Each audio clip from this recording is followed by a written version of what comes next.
Oh, Bobby, do you know that poo dangles?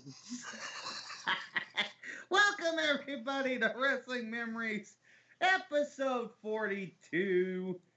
Well, it's 41 part 2.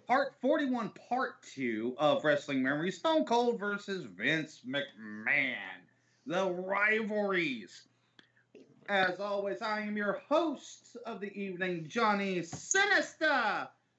And with me tonight, we have, as always, Mr. J.P. Baker. And somewhere off in apartment land, off camera, we have Heather and Miss Wendy. What's going on, guys? Not much, man. Not much. Sorry we're starting a little early. I got an opportunity to go see some friends tonight. We're going to do that after we get done here. It's just one of those things, and I didn't want to be out all night. So, yeah, that's why we're starting a little bit early. Next week, we'll be back on schedule. And poop is not the only thing that dingles. His bobs do as well. Well, what's going on? How about Bobby? I just like to make it publicly known that I hate you right now. Well, you know, there's a lot of people that do. That is true. But yeah, I'm doing good. Went Christmas shopping, you know. What'd you get me? What'd you get me for Christmas? Yeah, what'd you get us? I got you a giant can of shut the fuck up. All right, then. Fair enough. Well, that being said, hashtag go fuck yourself, Bobbit. What? I said hashtag. What? I said hashtag go fuck yourself, Bobbit. What? What? Getting back on topic. So when we left off, I can tell how this show's going to go tonight. Pretty much. So we left off at the Valentine's Day Massacre, or they had the match with Vince McMahon and Stone Cold. And I kind of wanted to sidetrack a little bit. Go ahead. It's still relevant, but like I was watching the other day, the Raw 25 episode. Mm-hmm. And it's amazing to me that after that many years, kayfabe, that is still the biggest feud today. Yeah. Yes. And what people still get excited for. I know it's a little side note, but it is relevant to, I mean, this is how important the rivalry was, is that literally 15, 18 years later, it still gets the biggest pop. And keep in mind, it is known that they are good friends. Yes. Right. But anytime Vince McMahon is in the ring and you hear the glass shatter, you know it's going to be an epic moment. Yep. And so, just that point right there is it just goes to show just how important this feud was, and arguably probably why, because you know I know a lot of people were saying, why is Vince McMahon getting cheered? Because he's tied to that feud. Mm-hmm. That's true. And why I think that even though we all know that it's Vince McMahon's doing, mm-hmm. It's hard to hate when you see him. I'm gonna add on to that. Monday and Tuesday, prime examples. Vince McMahon shows up. He got a huge pop. Yep. And people are like, why are people cheering him? He's fucking treating us like shit. I don't think you understand. I'm going to say it. 3 words It's Vince McMahon. Yeah. That's all I need to say. Yeah. It goes back to, what we were talking about in the first episode. Vince McMahon is arguably the greatest heel ever. Mm-hmm. You can make an argument. Now, if you wanted to do wrestlers only, then you kind of have a really good debate there. But as far as of all time, because Vince wasn't a wrestler. Correct. But if you had to go with overall, Vince McMahon is number one. There's no contest there. Right. He was the best at what he does. And over time, that's what made people love him. Correct. Now, who did he face at that WrestleMania after? He faced The Rock, right? Yes, that was Rock. That was WrestleMania 15. He faced The Rock. That was the first time they faced, right? I think so. It was either the first time or the second. No, because they feuded over the Intercontinental title. I'm thinking for the was that their first WrestleMania match together, or was that their second? Oh no, they didn't. That was their first WrestleMania match together. Yes. Oh, okay. So effectively, this started once again. I mean, the Austin feud with Vince McMahon spurred all these different feuds, yes. And this was kind of the birth of arguably one of the best feuds for WrestleMania. Stone Cold versus The Rock. Yes. Keep going, John. And so with that, I mean, you had that match, and I think it was around this time that is when Austin started having injury problems. He had already had injury problems because of the pile driver. No.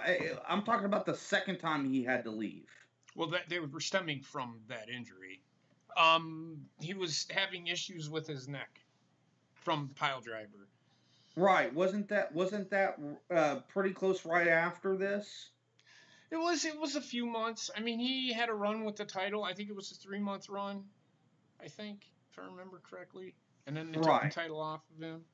And then they had to essentially put him on the sidelines because he had to have his neck surgery where they fused the vertebrae. Right, yeah. And got cleaned out the bone spurs out of his neck, which was causing him the issue from the pile driver. Right. So you had this, and you still had a little bit of a back and forth. And honestly, I think the timing probably, I mean, it's always unfortunate when a wrestler gets injured and has to go away, but actually I think the timing couldn't have been more perfect, actually. Mm-hmm. Because look what it spawned, The Rock's face turn. That is true. Mankind's face turn. Yep. You know, a lot of, looking back, when I got to thinking about it, a lot of guys went face around this time. Right. That were heel, yes. Because this is how significant Stone Cold was, and why, whenever you talk about the Attitude Era in general, like we did back when we were discussing the Monday Night Wars, it's always really hard to not put Stone Cold in that number one spot of influencers. Right. Because of the fact that Stone Cold was the guy.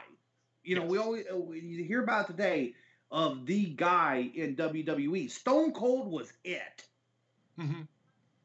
He was. He was the guy. The Rock was there, but yes, he was the one that everybody wanted because of the way that feud went. Yes, because of Vince. Because Stone Cold was that everyday man. He was the working man getting vengeance on his boss, is essentially what it was. Right. The Rock didn't work because essentially he was a blue chipper who was not given everything. Rock still had to work for everything. Stone Cold was a blue collar guy, which is most of what Americans are, or of the fans that watch WWE are blue collar workers. And that's what Stone Cold was. Mankind is a different kind of face. I mean, I don't know where to put him. He isn't a blue collar guy, even though his matches were more blue collar, but he really wasn't a blue collar guy. He was that, what's the word I'm trying to think of? The underappreciated fucking the underdog. He was the Mankind was kind of the underdog guy, and it was true in the kayfabe wise, and in reality, a lot of people didn't think Mick Foley had it. True. You know, in fact, it leads to there's one rivalry that went on for years and years. Mankind versus Ric Flair. That was actually a real feud. Yes. And you know, it's just an example, but it all stemmed. But what I always kind of found funny, and I'm segueing into this, is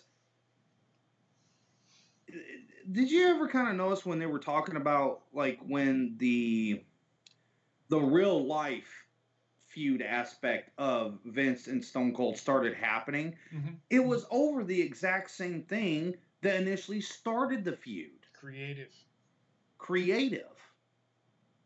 Yep. Did anybody else notice that? Yes. Bobby, what about you? Did you notice that it was? Did you notice that?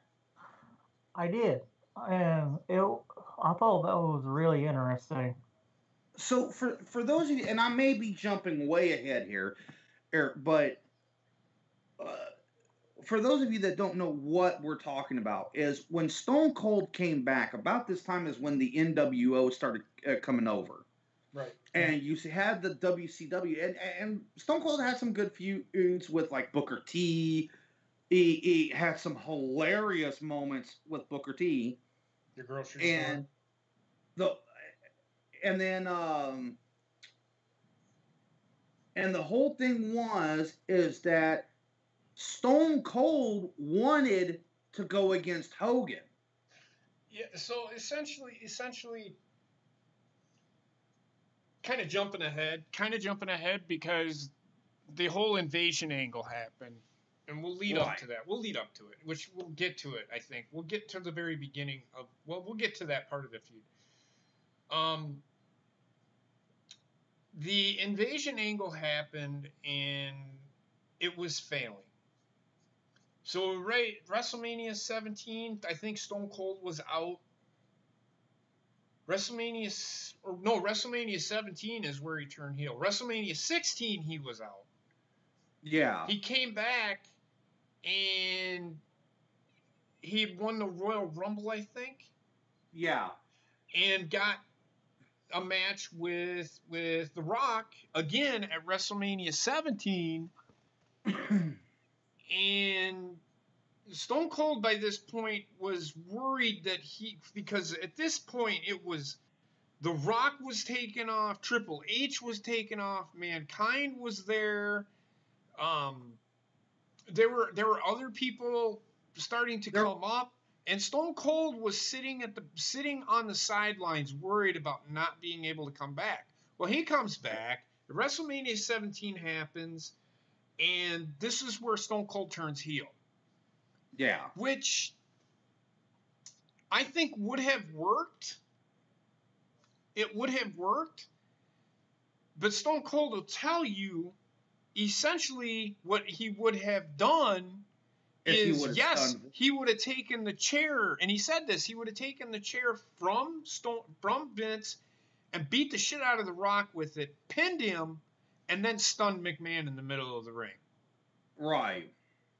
And essentially, then the invasion angle would have worked for sure, I think, in my opinion, because then Stone Cold would have joined them, and then they would have gone on, and that's where the invasion angle came in. Stone Cold, there was some comical moments with the Stone Cold heel turn where he's on the same side as Vince, doing the whole doing the whole playing Kumbaya and shit.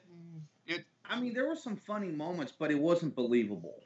No, because nobody wanted it, and this is where I have an issue with not the WWE. I have an issue with the fans. Like, let WWE try to tell their story before you shit on it. Right. Now, kind of a fun question for you guys, because I know there's really a lot to cover, but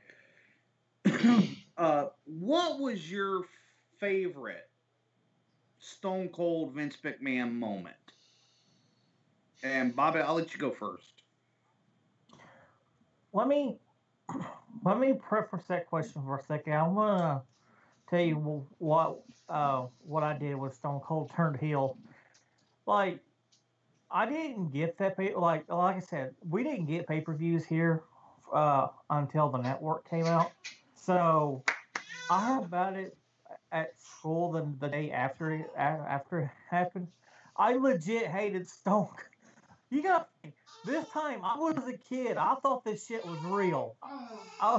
When I heard that Stone Cold joined Vince, I was like. Well, a little side note there, if you guys remember, this was my very first pay-per-view to watch. Yes. I legit hated Stone Cold for like a week because he joined Vince. Right. Now, looking back on it, oh my. you know, I liked it, but okay. Now, back to the question that you asked.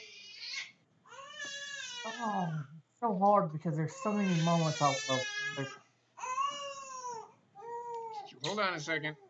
Oh no, the poor baby. Oh, it gets me time to think a little bit more. So, do what now, Bobbit? It gives me time to think a little bit.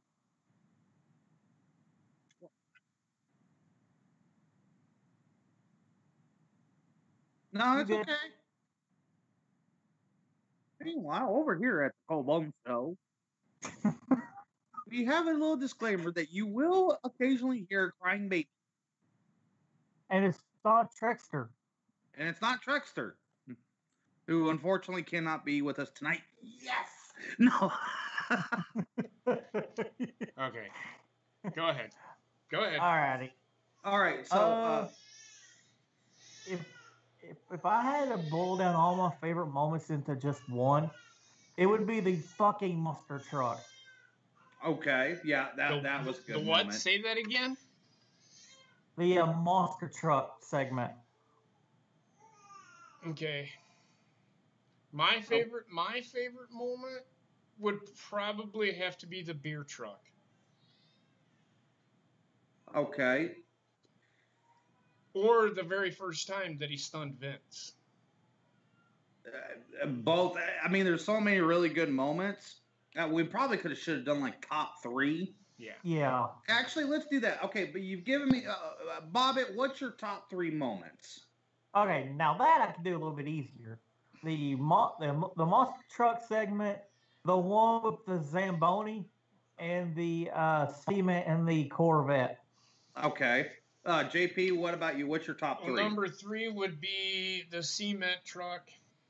Number 2 would be the day that the very first Stone Cold Stunner that Vince got, and number 1 would be the beer truck. Okay. One moment that I think some people tend to forget about, but it was one of my favorite moments because it was so damn hilarious. The bedpan. Oh, fuck, yeah. I don't know why I forgot about that. That's my favorite segment of all time. Yeah, mine too. Damn it. Is my number 1 moment in that feud because it was so goddamn funny. But not only was it funny, it wasn't intended to be funny. It was just funny. Yeah. Because you look down, Stone Cold jumps him, starts beating the shit out of him. He looks over, grabs the bedpan. Vince McMahon sits up and clank right on the fucking head, and then fucking. I think it was the clank, just the way that damn thing clanked. And then he goes back to beating the fuck out of him again. My number 2 would probably have to be the cement truck. And then this is a little outside. Well, no, it's still in, but it's way further back because it involved multiple people. It wasn't just Vince when he blew up the DX Express. When Vince blew up the DX Express, or no, something? When Stone Cold dropped that freaking blew up DX Express. Okay, I don't know if that had to do with Vince though. Did it? Yeah, Vince was a part of that deal. It was him, Shane, Triple H, and Stephanie. Oh, okay. And they were all like trying. It was it actually more included. It was when Austin was coming back. If you remember, he was advertised to be back at Backlash, and Linda McMahon had put Austin in The Rock's corner. and The Rock had came out that night and said Stone Cold is here, and Vince McMahon, Shane, and Triple H and Stephanie spend the entire episode looking for him. Okay. Like they beat up a guy in a toilet, all this shit. Okay. And at the end, Rock points to the screen, and there's Stone Cold inside of a piece of heavy equipment, and he drops his fucking beam down on the fucking bus. I remember that. Okay, I do remember that. I just don't remember Stone Cold being. Okay, fair enough. So those would be my top 3. I still we could go on and on. You could, literally, you could do a top 10. Yes. And you could have a serious debate about those 10 moments. Oh, you could easily. I agree. Because there were just so many of them. I'm almost willing to bet we're going to probably miss a few of them. Oh, of course. Oh, yeah. But it goes back. That's what we're missing. Yes. We are. I'm missing.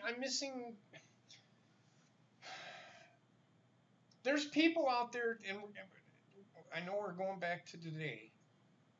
There are people shitting all over. Why do we have to have an authority figure?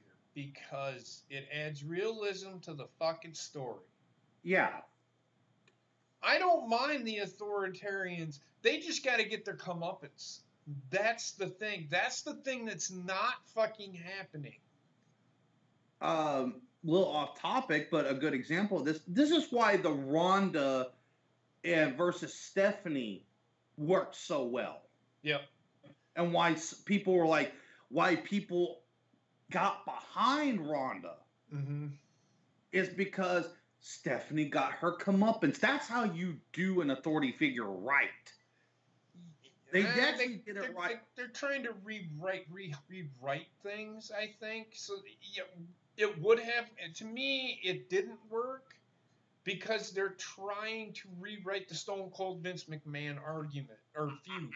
And I can agree with that. And it's not working. What I can agree with is what they did try to do. It just didn't work because it was. If you paid any attention to wrestling, they parallel each other, which you got to change stuff up every now and then. Ronda Rousey never. If you paid attention to the Stone Cold Vince, the only difference between the Stone Cold Vince feud, I'll say this, and the Ronda Stephanie feud, is Ronda has always gone over Stephanie McMahon. Yeah. This is why it didn't work. Because yes. Is because it didn't work because Ronda always went over. Because WWE was afraid that they were going to lose a ton of money if Stephanie beat Ronda. Now, look at how Vince beat Stone Cold. Yeah. With the help of others. Right. There were plenty. In fact, there were several times that Vince got one up on Stone Cold. And that was the thing. It was always this back and forth with these two.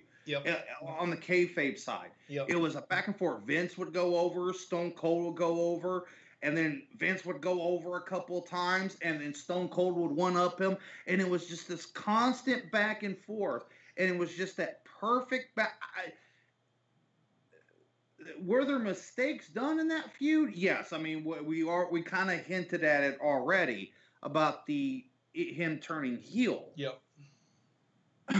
But all in all, even then, they kind of saved that by having him go face again. Yep. And it's still so as bad. And that was the thing. The bad decisions that they made back then, they were pretty quick to rectify the bad decision. Yep. They were. And that's why, because I've had the argument brought to me, well, they did stupid shit with Stone Cold. I was like, yes, they did do stupid shit with Stone Cold, but they quickly turned it around and gave a good explanation for why it happened. Yep. Yep. And it's storytelling. Vince McMahon and Stone Cold is one of the best feuds in WWE history. It's one of the most talked about rivalries, and also it's probably one of the best storylines they've ever told. Yes. And that's the big thing. It is arguably the best storyline that they ever told. Me personally, it's kind of a toss-up for me. Vince McMahon and Stone Cold and Kane and Undertaker. Yes. And I'm talking when they first brought Kane in. Yes, not that was really good storytelling.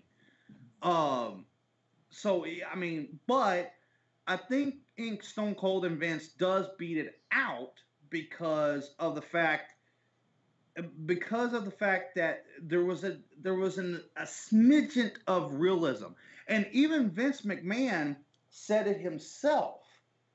The reason why I have to agree with this, I think one of the biggest reasons why this feud works so well, Vince saw himself in the Austin character.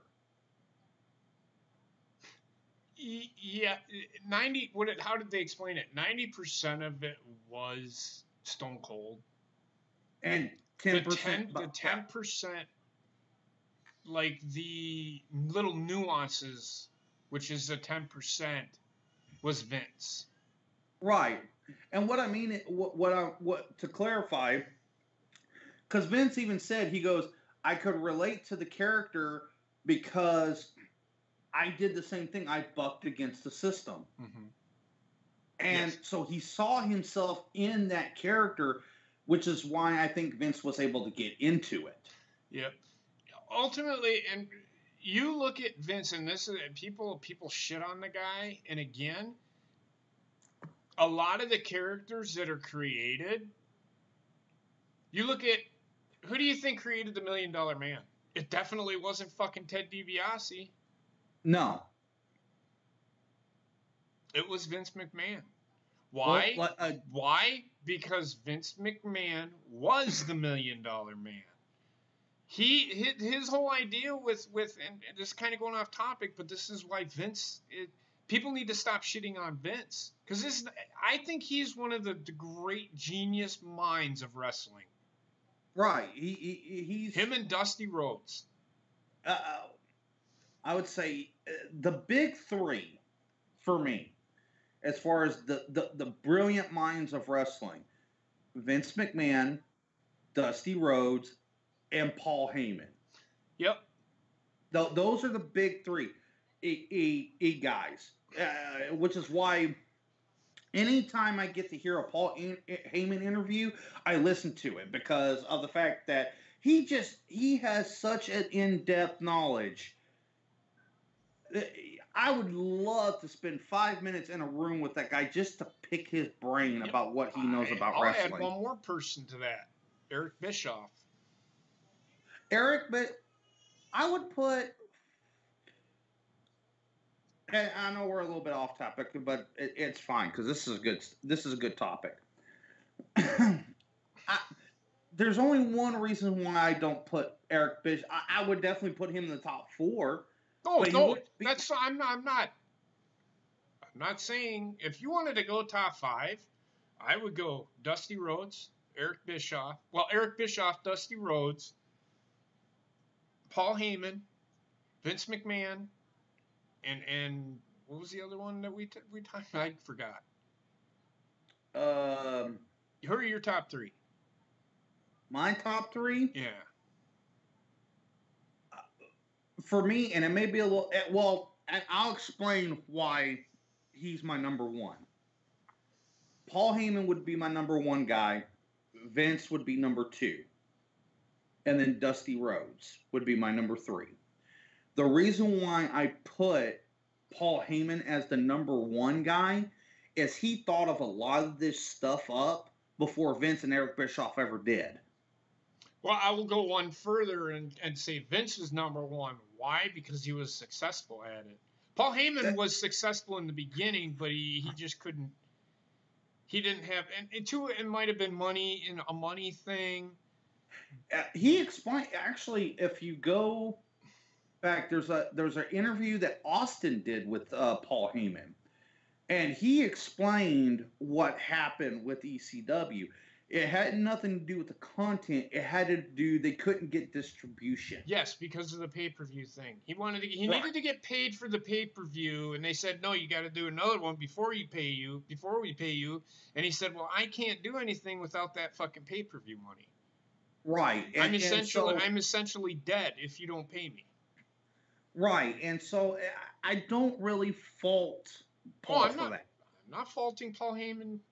But you can't fault Vince either. Vince had nothing to do with that. No. And there's a lot more. I'm not saying you do. There's a lot of people that blame Vince for ECW dying. No, it's not Vince's fault. Vince was actually kind of funding. Yeah. ECW. Well, and if it would make people feel better about it. It's very, very close.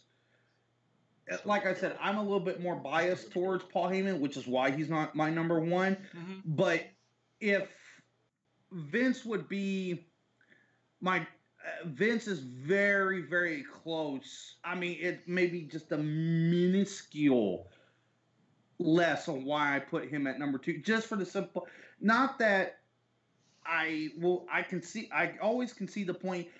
And I've even mentioned it. Vince McMahon took the ideas of Paul Heyman and Eric Bischoff, and he made it successful. And I can concede that, but I give that edge to Paul because he's essentially the one that thought of it. Mm-hmm. And so that's my only reasoning behind it. So when I say Paul Heyman number 1, Vince number 2, it's not like there's a big gap there. No. Bobby, what about yourself, man? Top 3 wrestling people? The top 3 wrestling minds. You can go top 5 if you want.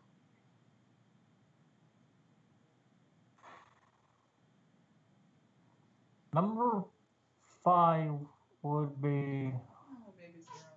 God, it's really hard for me to rank them because I've got 3 in mind like equally, and that's fucking actually no, 4.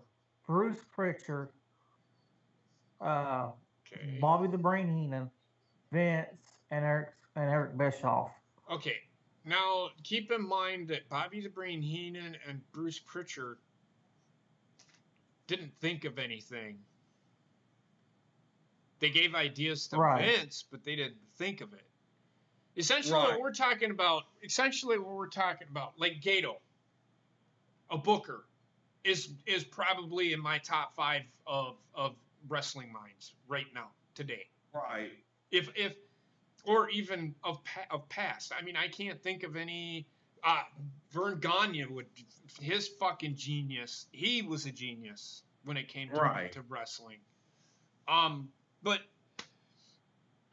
a lot of people don't give Vince the credit he so justly deserves. No. And it's sad.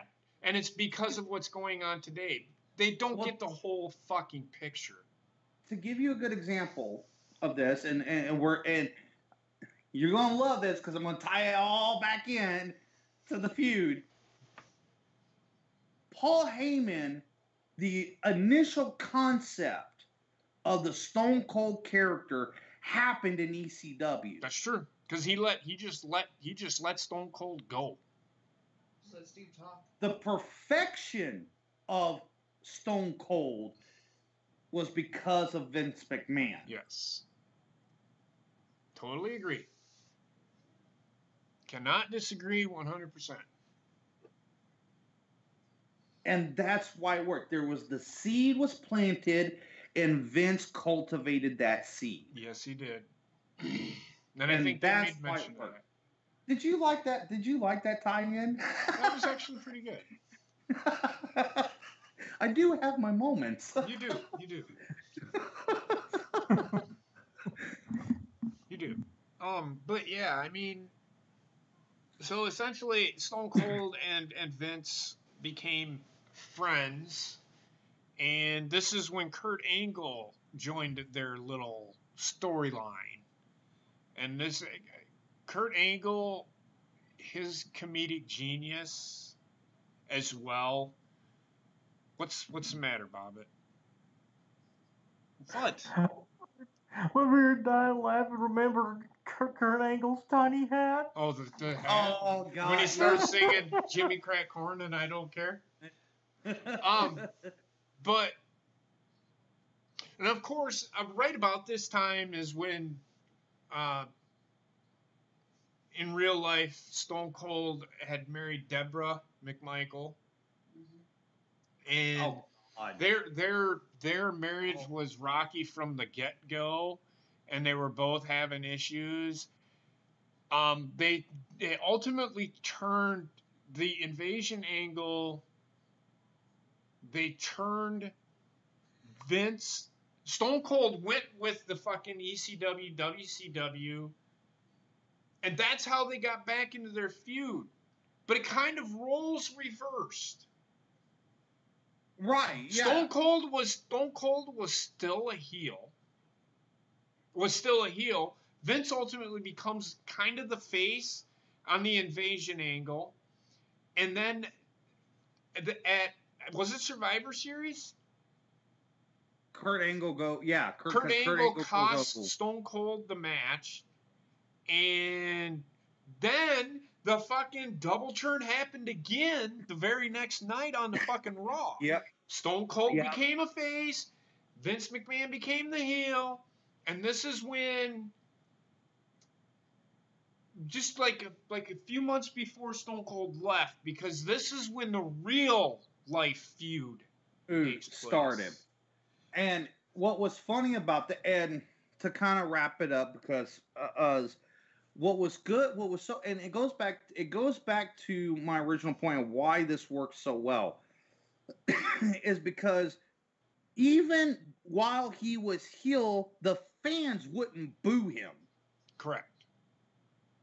In fact, when he initially turned on Vince, hitting him with the guitar over the head, people were going nuts. Yep. And eventually, they go through with Survivor Series. You have all these the comedy skits, and then the turn happens. You go to Survivor Series. That's when DTA really started. Don't trust anyone kind of happened. Mm-hmm. And then they segued it and put it back right, all through storytelling. Yep, they did. And then this is where the creative can create it. And then I think it was in No Way Out. Yes. In Milwaukee, NWO showed up. The original three, Kevin Nash, Scott Hall, and Hulk Hogan showed up. Because Vince was doing this storyline where he was going to destroy the WWE with the NWO, because the NWO, and its storyline again, is such genius. Right. The NWO was destroyed. Storyline destroyed WCW when in fact it really wasn't NWO that destroyed WCW. It was They're creative. their creative, which was ultimately the superstars themselves. And yes, it was Right. Kevin Nash. It wasn't NWO. It was Kevin Nash was the booker. Ric Flair, in fact, had a hand in the fucking destruction of WCW because he was also a booker at this time. So they were Right. booking over each other. Yeah. Like, I'm not going to do this, I'm not going to do this. Well, then one of the pay-per-views, Halloween Havoc, went over time. So, in a sense, what I'm getting at is the storyline is NWO was there to destroy the WWE because I don't even remember what the storyline was. I do. It's because Flair had become partners with Vince. Yeah, he was going to destroy the WWE because Ric Flair had become part owner. What did they call that? Not a partner, but he became The consortium. something like that. Yeah, and he ultimately Vince said, if we're going to do it like this, I'm going to do it like this. I'm going to bring the NWO in, and I'm going to destroy I remember the that. WWE. I remember that Well, vividly. this is where ultimately the problem started. And about this time, the problem really started kind of taking off when he wanted to wrestle. Everybody wanted to, and every superstar said it. Chris Jericho said it. Ultimately, everybody wanted to see Hulk Hogan and Stone Cold, but instead, we got. This is why I didn't care for The Rock in the Hulk Hogan match at WrestleMania 18. No, I I am agree. one of those proponents that wanted to see Hulk Hogan and Stone Cold Steve Austin go head Right. to head. Because it was essentially a passing of the torch. I shit all over that match. I did not care for it because I did not want to see The Rock in that match. I wanted to see Hulk Hogan and Stone Cold Steve Austin, which Stone Cold had every right because look at what he did. Stone Right. Cold Steve Austin transcended and I know Vince was there too, and he had a major hand in it. But to shit on Stone Cold by giving that match to The Rock, it's Right. kind of fucked up in my book. Right, because Stone Cold wasn't, at this time, Stone Cold wasn't, there was no indication that Stone Cold was on his way out. No, but he was There- getting older, and he was fighting injuries and such. And, you know, and at this time, and not shitting on the guy, because the guy has done a lot to get his life right, and major props to him. But at the time, Scott Hall was not in a good place. No, and they had the match between him and Scott Hall. Instead, they did it, but both of them weren't going through a really good time. The match was okay, but the over-exaggerated finish of the stunner kind of ruined it for me. Right. It did. In fact, that was, I think that was one of the worser pay-per-views, to be perfectly honest. Yeah, even though one of the great matches was The Rock Hulk Hogan, but I didn't want to fucking see it. I didn't want to see it either. I wanted to see Stone Cold versus Hogan. So everybody that's like, well, then you don't like then you don't like WWE. No, I do. It's the wrong person was in that match. It would have been a much better match, in my opinion, if it was Stone Cold and Hulk Hogan. Because both guys would have gotten a fucking pop. Both guys would have left the ring as a fucking heel. Or as a face, excuse me. Ultimately. Well, I mean, and not to take anything away from The Rock, because that match did wonders for his career. Yes. You know, and we're not shitting on that The Rock is somehow a lesser performer than Stone Cold. Rock was every bit as good as Stone Cold. But you essentially had this is what people really wanted to see. The top WWE guy versus the top WCW guy. Yep.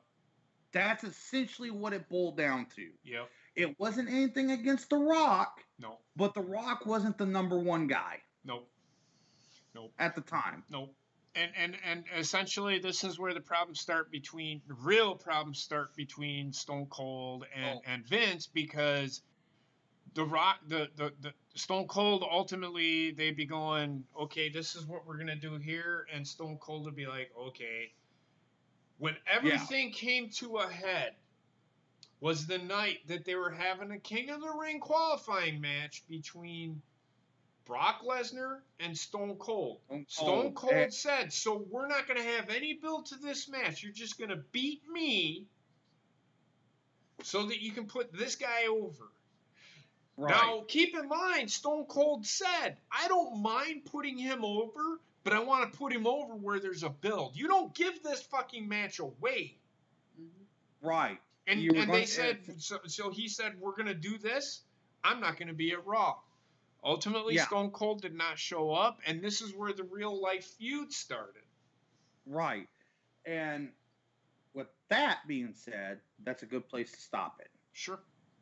Because we'll get into it. We already done said this will probably be a 3-part or rivalry. I mean, this rivalry is just really good, and we're going to get into the section where I can go a little bit, because this is around the time when I really started getting into WWE.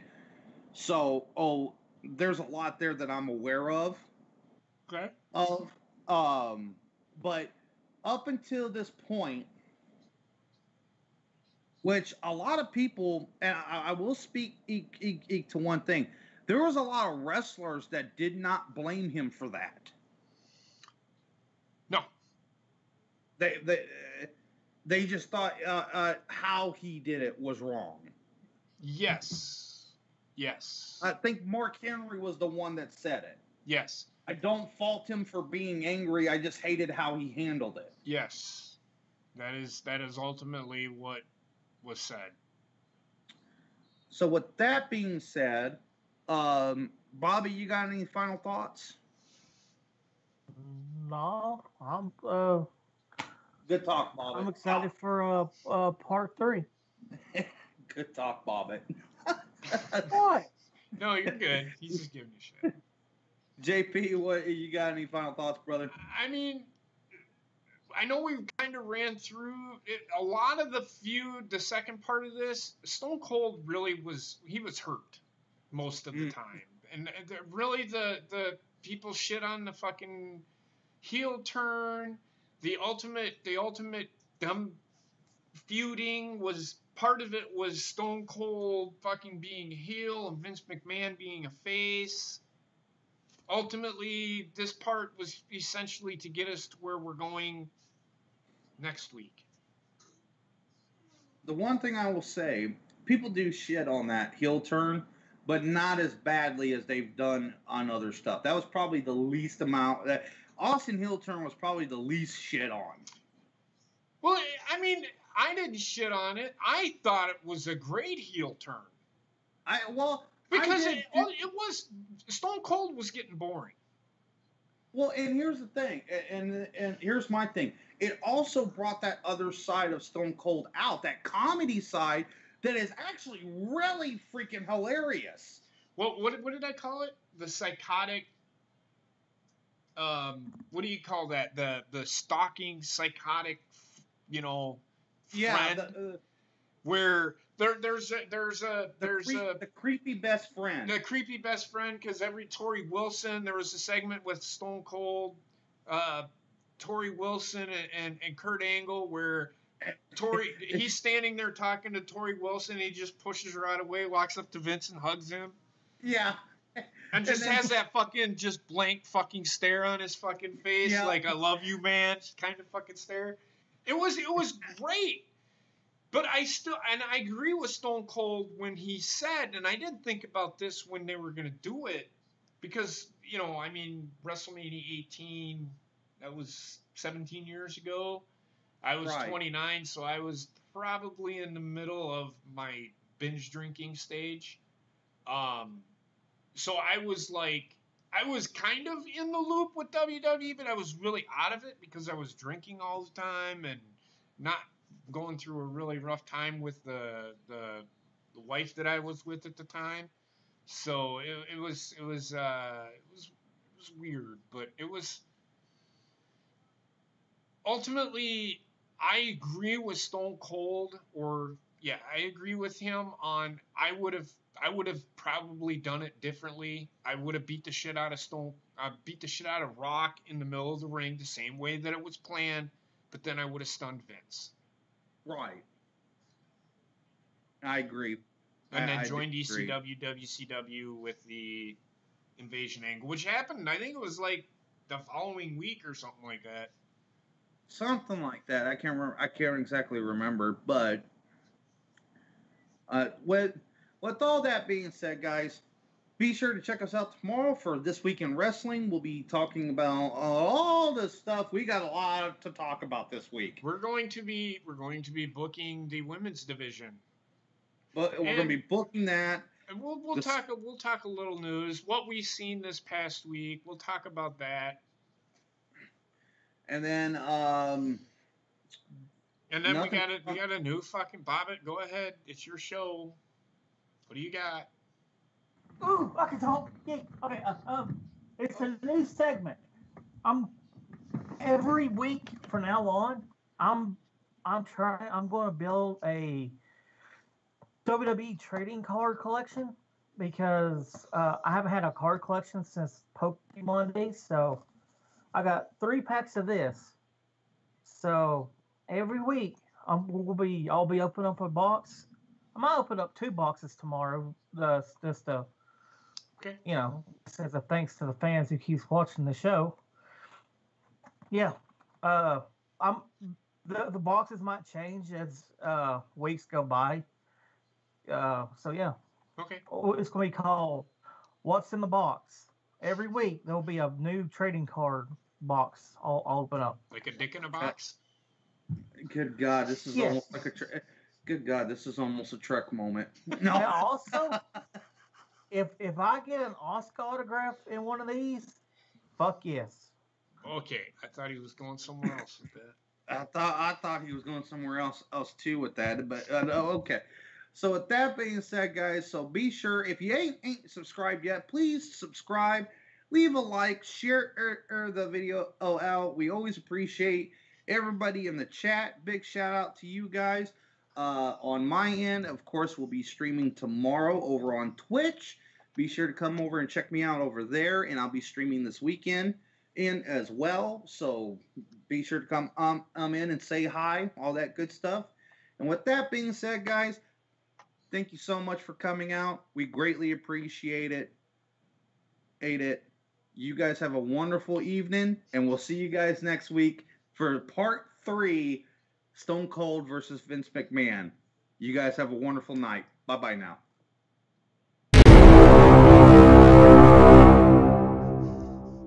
How dare you take me off fucking camera, you son of a bitch! No. Right in the middle of the end of the fucking stream.